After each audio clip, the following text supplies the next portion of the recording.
MP হওয়ার পরেও কেন মুফতি আমির হামজার উপর হামলা করা হলো, তাকে আঘাত করা হলো, তাকে লাঞ্ছনা গঞ্চনা দেওয়া হলো এবং তার মেয়ের গলায় থেকে সেন্স নিয়ে নেওয়া হলো? কেন এমনটা হলো? এমপি হওয়ার পরেও যদি জনগণের কাছে, কোনো মানুষের কাছে যদি কোনো নিরাপত্তা না থাকে, সম্মানিত ভাইরা, তাহলে এমপি হওয়ার কি দরকার ছিল?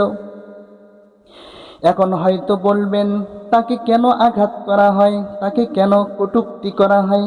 কারণ হলো তিনি আল্লাহর দ্বীনকে কায়েম করার জন্য, আল্লাহর ইসলামটাকে প্রতিটা ঘরে ঘরে পৌঁছে দেওয়ার জন্য, ইসলামের আলো পৃথিবীতে কিয়ামত পর্যন্ত জ্বালানোর জন্য যিনি চেষ্টা করতেছেন, এই চেষ্টাই হলো তার আসল কারণ।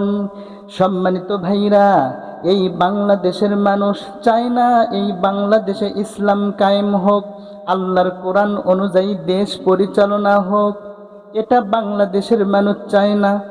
এই ইসলামটাকে প্রতিটা ঘরে ঘরে পৌঁছে দেওয়ার জন্য এটাই হলো সবচেয়ে বড় অপরাধ মুফতি আমির হামজার।